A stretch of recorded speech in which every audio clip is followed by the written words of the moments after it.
வாழப்பாடி அருகே வேலூரில் உள்ள தமிழ்நாடு பால் உற்பத்தியாளர் சங்க அலுவலகத்தில் 79வது சுதந்திர தினத்தில் தேசிய கொடியேற்றி கொண்டாடப்பட்டது.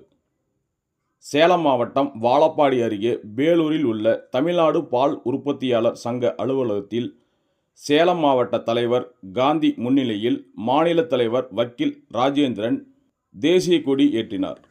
அதனைத் தொடர்ந்து அவர் கூறியதாவது, கிராமப்புற பொருளாதாரத்தில் மிகப்பெரிய பங்கை வகிப்பது பால் உற்பத்தி மட்டுமே.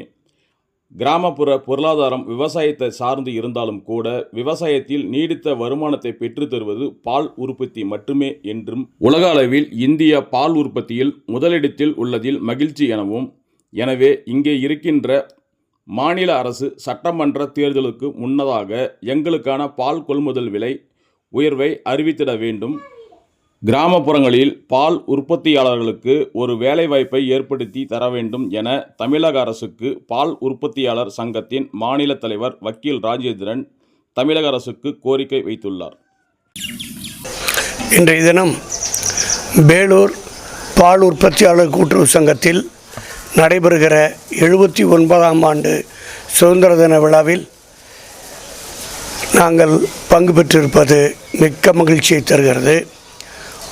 அதே சமயம் பெற்ற சுதந்திரத்தை பேணி காப்பதிலே மத்திய அரசும் மாநில அரசுகளும் பரிபூரண உரிமையை குடிமக்களுக்கு வழங்கிட வேண்டும் என்று இந்த நேரத்தில் வலியுறுத்தி கேட்டுக்கொள்கின்றோம். கிராமப்புற பொருளாதாரத்தை பொறுத்த மட்டில் அடித்தட்டு மக்கள், நகர்ப்புற வாழ் மக்கள் என்று இருதரப்பிலும் மிகப்பெரிய ஏற்றமும் இறக்கமும் காணப்படுகின்றது.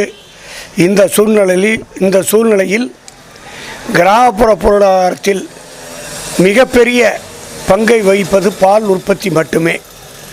கிராமப்புற பொருளாதாரம் விவசாயத்தை சார்ந்திருந்தாலும் கூட விவசாயத்தில் நிரந்தரமான வருவாயை, ஒரு நீடித்த வருவாயை பெற்றுத்தருவது பால் உற்பத்தி தொழில் மட்டுமே. உலக அளவில் இன்றைய தினம் பால் உற்பத்தி இந்தியா முதன்மை பெற்றிருப்பது என்பதில் எங்களுக்கெல்லாம் மகிழ்ச்சி. இந்த தொழிலை பொறுத்த மட்டில் மிகவும் அடித்தட்டு மக்கள், வேறு வேலை வசதிகள், வாய்ப்புகள், வருமானத்தை பெருக்கக்கூடிய வாய்ப்புகள் இல்லாத மக்கள்தான் இந்த தொழிலில் ஈடுபட்டிருக்கின்றோம். ஆனாலும் கூட இந்தியாவை உலக அளவில் முன்னிலைப்படுத்துகின்றோம். சற்றேறக்குறைய இன்றைய தினம் 27% உலகத்தினுடைய பால் பொருட்கள் உற்பத்தியில் தமிழகம் மிகப்பெரிய பங்கை வகித்துக் கொண்டிருக்கிறது. எனவே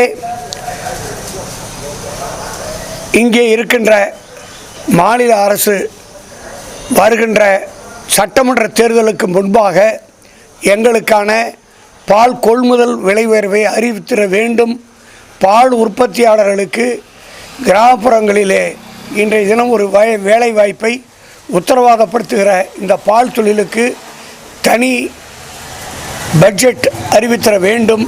பட்ஜெட்டிலே எங்களுக்கான அறிவிப்புகள் இடம்பெற வேண்டும் என்று இந்த நேரத்தில் வலியுறுத்தி கேட்டுக்கொண்டு, எங்களை போன்ற பால் உற்பத்தியாளர்களுக்கு இந்த தினம் மிக்க மகிழ்ச்சி அளிக்கின்றது என்று சொல்லி வாய்ப்புக்கு நன்றி கூறி விடைபெறுகிறோம். தமிழ்நாடு பால் உற்பத்தியாளர் சங்கத்தின் மாநில தலைவர் ராஜேந்திரன்.